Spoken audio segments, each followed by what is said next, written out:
Good evening, everyone. Thanks for joining us for your news update. I'm Courtney Cortright. We know the name of the 3-year-old boy Lenoir County deputies say shot himself by accident. They say Clarence Bird IV died at UNC Lenoir Healthcare. The shooting happened yesterday morning at a home on Murphy Road near Pink Hill. This investigation continues tonight. Stay with WNCT on air and online at WNCT.com as we learn more, including possible charges.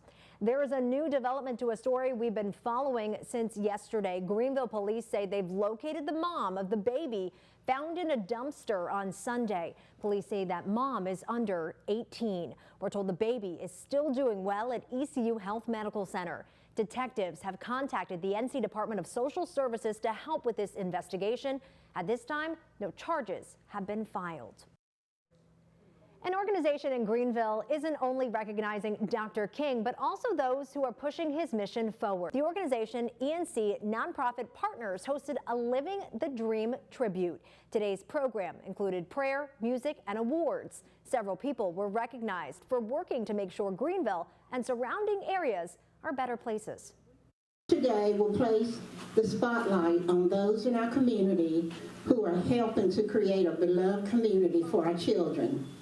They are individuals who are living the dream and honoring Dr. King's legacy of service and reconciliation. The organization gave out certificates honoring people for the President Volunteer Service Award. To see a full list of people who were honored today, go to our website, WNCT.com.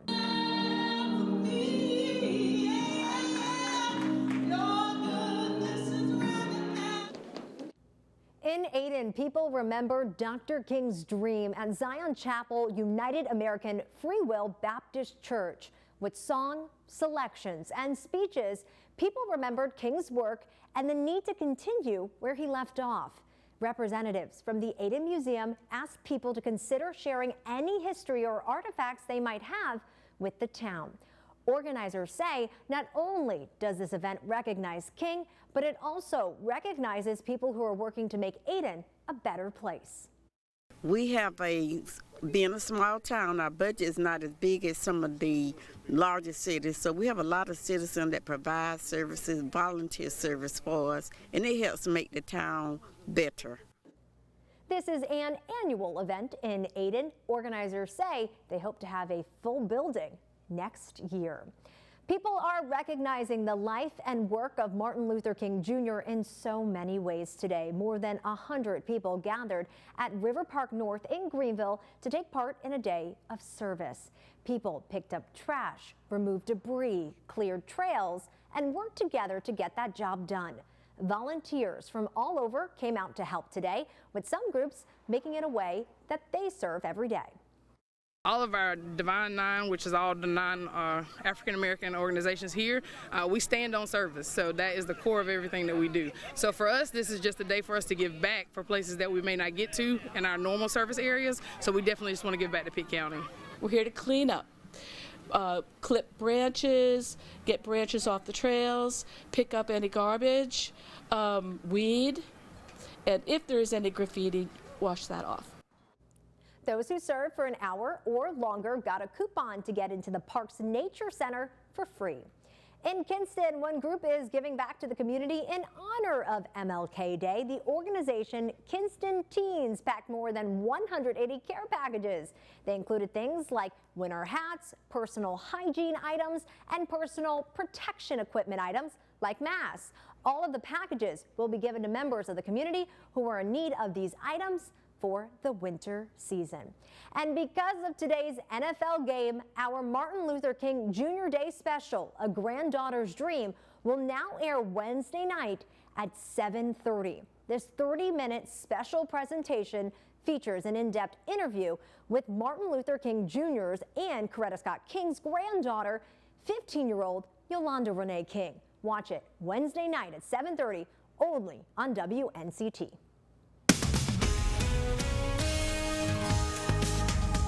If you are a fan of cold weather, this is definitely going to be your week here in eastern North Carolina. Probably the coldest air of the season will be moving in over the next several days. It's going to occur in stages. The first stage will be triggered later tonight with the arrival of a cold front. Now, so far, most of the moisture has been on the backside of the front where the air is a little colder up north across Virginia over into Tennessee. We're still on the warmer side of this boundary, relatively speaking, and that is where we are going to stay for the balance of the overnight hours tonight. So for us, mainly a chilly rain. If there were to be a brief period of winter mix overnight, it would best be up along the North Carolina-Virginia border. We're going to see just cool rain on Tuesday, but temperatures will probably be warmer in the morning than they will be in the afternoon. Officially, we'll top out in the 50s for daytime highs Tuesday, but then temperatures will come crashing down later Tuesday afternoon, just about the time the moisture begins to slide offshore during the early evening. And by late Tuesday night, under clearing skies, we are going to be dropping back into the 20s for overnight lows. There could be a brief little period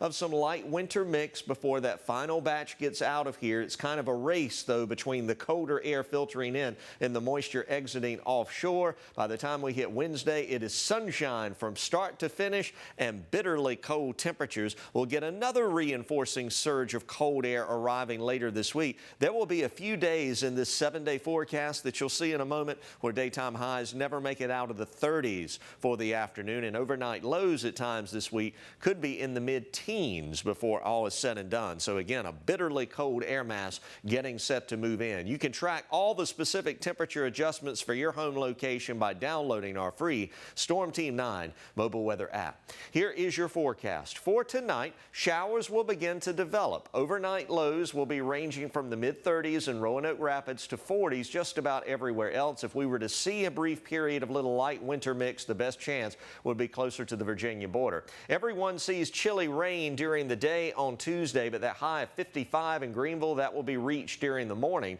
Temperatures will crash during the afternoon. Could be a brief period of winter mix late Tuesday night, but eventually drier weather will filter in. For the beach and boating forecast, a small craft advisory is in effect. Sea is averaging 3 to 5 feet for the ocean, 2 to 3 foot for the sounds. Choppy conditions for the lakes and rivers. Look at those temperatures Wednesday. Even under full sunshine, a high of 38 degrees. Overnight lows in the teens. Once we head into Thursday, into Friday, another disturbance moves in. That's going to bring a reinforcing surge of colder air in here later Friday night. Could be a brief period of light winter mix just as the moisture is ending later Friday night, but it won't last long. And then Saturday, bitterly cold again. Highs only in the 30s, even with full sunshine.